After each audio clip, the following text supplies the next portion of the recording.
Sang predator puncak harimau Sumatera kini justru seringkali menjadi korban. Konflik dengan manusia tak jarang membuat mereka terluka, diracun bahkan cacat seumur hidup.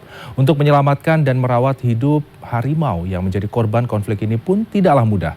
Sejumlah upaya konservasi terus dilakukan untuk tetap menjaga harimau dari kepunahan. Untuk membahas pelestarian harimau, tentu tidak bisa terlepas dari upaya bagaimana mengkonservasi dan tantangannya.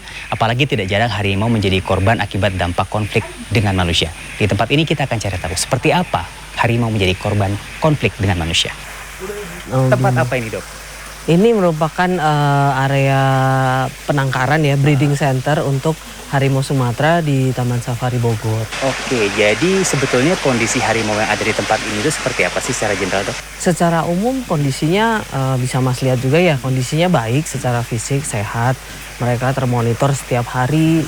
Individu yang datang ke sini tuh karena konflik dengan manusia. Gitu. Jadi ada yang dianggap sebagai man eater atau diduga dia makan manusia gitu ya, menyerang betul, atau ada juga yang terjerat.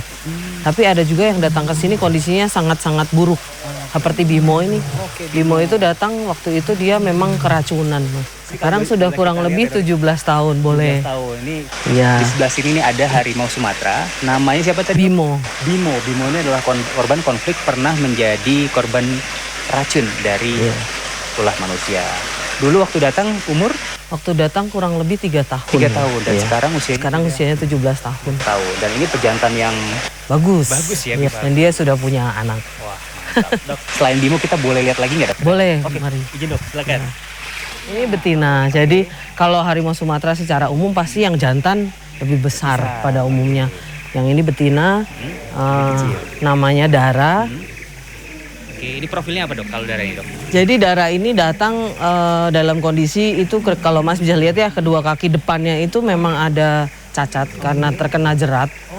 Ya, kemudian waktu itu dia harus diamputasi karena ada pembusukan lah jaringannya, nggak bisa diselamatkan. Jadi kita dilakukan surgery untuk menyelamatkan sisa kakinya gitu. Nah, Pak Ipen, ini Bapak sudah 20 tahun lebih, 27 tahun Pak ya? Betul. Berinteraksi sama satwa liar seperti harimau ini. Sebenarnya kalau waktu Bapak sendiri pengalaman, itu perilaku mereka ketika stres setelah menjadi korban konflik itu seperti apa dulu? Dia paling kalau pas lagi stres dia kayak ketakutan, mau nyerang gitu, lari sana sini gitu kan. Jadi seolah-olah dia ngerasa terganggu gitu kan. Terganggu, ya. terancam ya, terancam Pak, ya? Betul, terancam gitu. Terus treatmentnya atau gimana caranya membuat mereka tenang kembali Pak biasanya? Biasanya di tempat kita itu ada namanya training conditioning ya, mengondisikan dari stres ke tenang lagi. Mereka itu ya bisa membedakan, dalam arti bisa membedakan mana yang sekira-kiranya dia yang mengancam. Dia akan lebih agresif gitu. Kalau kenal enggak? Kalau kenal enggak, lebih dekat, kita lebih tahu gitu. Dan sampai dekat kayak gini ya, lebih dekat kayak gini. Siapa Pak ini, Pak? Ini namanya Tio ini. Pak. Waduh, ini namanya Tio. Ini hasil anakan di sini ini. Kayak kucing ya, Pak? Ya. Ini namanya Tio ini. Hasil umur berapa Pak Tio ini, Pak? Ini Tio itu umur 10 tahunan. 10 tahun. 10 tahun. Jantan, Pak? Jantan ini. Kita lihat di sini sebetulnya yang dinamakan harimau, dia juga satwa, dia makhluk hidup. Dia juga punya peran termasuk untuk manusia ya, Pak ya. Betul. Dan harimau juga bisa menjaga keberlangsungan sumber pangan manusia karena dia menjaga hama yang biasa menyerang perkebunan manusia untuk pangan.